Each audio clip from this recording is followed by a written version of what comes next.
বিভিন্ন সময় আমরা বিভিন্ন রকমের নিউজ পাই এবং সেটা আমাদের মস্তিষ্কে এসে আসলেই এমনভাবে প্রভাবিত করে, আমার তো অনেক করে। সো সেটা আমরা কিভাবে অ্যাকচুয়ালি খবরের চাপ কিভাবে আপনারা সামলাবেন? আমার মনে হয় এখনকার যুগের জন্য এটা খুবই গুরুত্বপূর্ণ একটা টপিক। খবরের চাপ সামলাবেন কিভাবে? এটা নিয়ে আমরা এই আজকে কথা বলবো, আমাদের আজকের টপিক।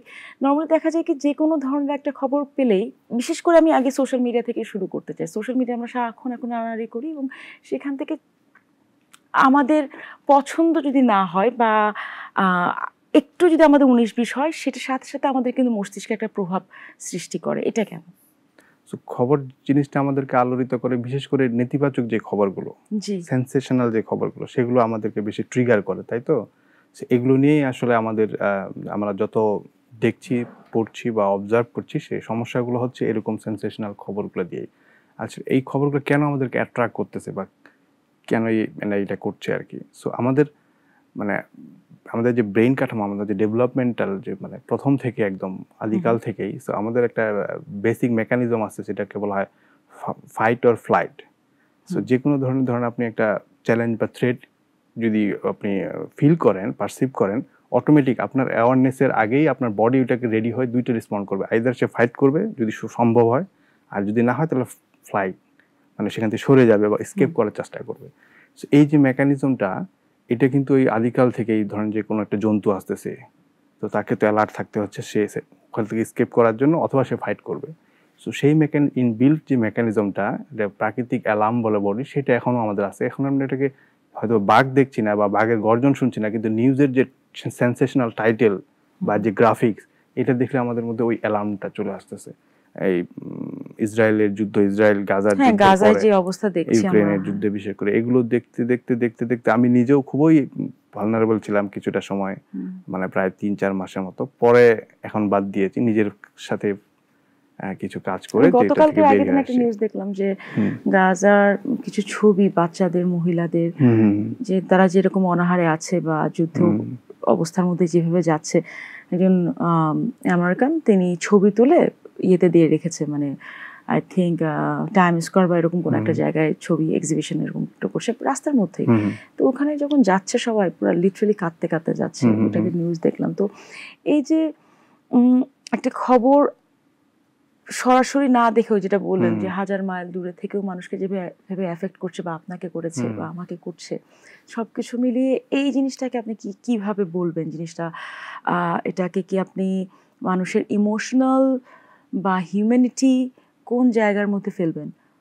যেটা হয়েছে যে হ্যাঁ, এটা কি তাহলে মানুষ কি আমরা মানে এই যে দেখছি, আমরা কি রেসপন্ড করব না? এটা মানুষের, তো বললাম যে অটোমেটিক কিছু ইনবিল্ট মানে সিস্টেম আছে, যে সিস্টেমটা আপনাকে রেসপন্ড করাচ্ছে। আপনার বডি এবং আমাদের বডি এবং আমাদের মাইন্ড রেসপন্ড করছে এই ঘটনাগুলোর জন্য। এবং এটা কম্প্রেশনের জায়গা থেকে আমরা তো অ্যাভয়েডও করতে পারবো না যে এরকম একটা হচ্ছে, এটা আমার খারাপ লাগবে না। হ্যাঁ, ১২-১৩ বছর টিনেজার, তাদের কিন্তু অনেকখানি অ্যাবজর্ব করার তাদের ক্ষমতাও আছে এবং জানা উচিতও। সেই ক্ষেত্রে আমি আপনাকে জিজ্ঞাসা করেছিলাম যে তাদের তো জানা উচিত যে নিউজ সম্পর্কে কি হচ্ছে, কিন্তু সেই নিউজ জানাতে গিয়ে যদি নেতিবাচক জিনিসটা হয়ে যায়, যেটা আসলেই বেশিরভাগ জিনিসই নেতিবাচক হচ্ছে বা আমরা বেশি আকৃষ্ট হচ্ছি নেতিবাচক নিউজে, সেই ক্ষেত্রে কিভাবে আমরা ফিল্টার করব বাচ্চাদের সাথে? যেটা বলছিলাম যে ওই যে এর আগে যে আমি কোনটা দেখবো সেটা আমি ডিসাইড করব, এটা এক নাম্বার, যে ডিসিশনটা আমার থাকবে। এখন আমি যদি ধরেন যে আমি বিশ্ব ইতিহাস জানাতে চাই, সেটা তো মাধ্যম আছে, সময় আছে, কন্টেন্ট কোথা থেকে দেখবো, কাদেরটা দেখবো, হ্যাঁ, সেটা আপনি ডিসাইড করতে পারেন। আমরা ডিসাইড করতে পারি যে আমি হয়তোবা প্রতি স্যাটারডেতে আমি ১ ঘন্টা জিওগ্রাফি বা হিস্ট্রি এই চ্যানেলটা দেখাবো, বা বিবিসির এই ডকুমেন্টারিটা দেখাবো। কিন্তু এর মানে হ্যাঁ, এটা কিন্তু অল্টারনেটিভ এরকম হতে হয় যে প্রতিদিন সন্ধ্যা ৭টায় নিউজ হচ্ছে, ৮টা পর্যন্ত সব দুনিয়ার যেগুলো ভাইরাল, আমি তাকে বসে দেখাচ্ছি। এখান থেকে সে কিন্তু আসল জিনিস পিক করতে পারছে না।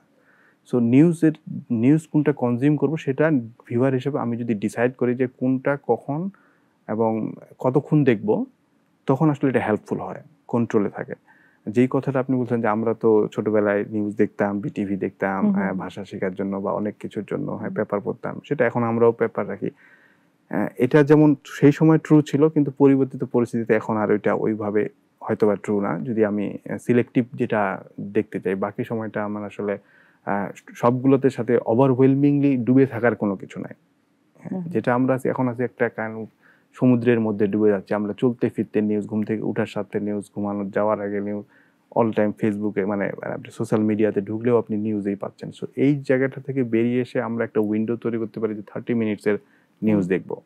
30 মিনিটস একদিনে দেখার জন্য একটা মানুষের জন্য মোর দেন এনাফ কি হচ্ছে পৃথিবীতে। আমরা এমন কোনো হয়ে যায়নি, মানে আমি সাধারণত স্বাভাবিক মানুষজনের কথা বলছি, যে টপ 5% লোকের কথা বাদ দিলে কিছুই যায় আসে না। আমার চিন্তাতে, আমার উদ্বিগ্নতাতে কিছুই যায় আসে না যে বাংলাদেশের পলিটিক্স নিয়ে যে আমরা উদ্বিগ্ন। বাংলাদেশের সাধারণ মানুষের দুইটা খবর হলেই তো হয়, এক হচ্ছে 8 তারিখে গভর্নমেন্ট চেঞ্জ হয়েছে, তারপরে কবে নেক্সট ইলেকশন হবে। এর মাঝখানে কি আমাদের কি করতেছে? আমি যদি বলি এই দুইটাও দরকার না, যে জিনিসপত্রের দাম বাড়ছে কি কমছে, এটার থেকে অ্যাকচুয়ালি নিজেদের লাইফ নিয়ে ভোটের তারিখ কোনটা হবে, কোনো ভ্যাকসিনেশনের তারিখ কি, বা ইম্পর্টেন্ট যে এজেন্ডা গুলো রাষ্ট্রের, এগুলো দরকার আছে। কিন্তু রাত্রিবেলা আজকে টকশোতে কে কথা চিল্লাচিল্লি করলো বা কোন জায়গায় কি হচ্ছে প্রতিনিয়ত এগুলো নিয়ে আমার তো ওই যে আমার যে সাইকেলটা, যেটা আমরা বলছি এফেক্টটা কিভাবে করে হয় কি, যে আমার যে হরমোন কর্টিসল এবং অ্যাড্রিনাল যে নিঃসরণ হয়, বডি এবং মাইন্ড অ্যালার্ট থাকে সবসময়। এই অ্যালার্ট একটা বডি এবং মাইন্ড যদি আপনি নিয়ে ঘুমাতে যান, ঘুমটাও ভালোভাবে হয় না, সেটা আপনার ডাইজেস্টিভ সিস্টেমে এফেক্ট করছে, আপনার ব্রেনেও এফেক্ট করছে। এরকম যদি ক্রনিকলি মানে কনসিস্টেন্টলি আপনার এরকম চলে 3 মাস, এটা শিওর এটা এফেক্ট করবে।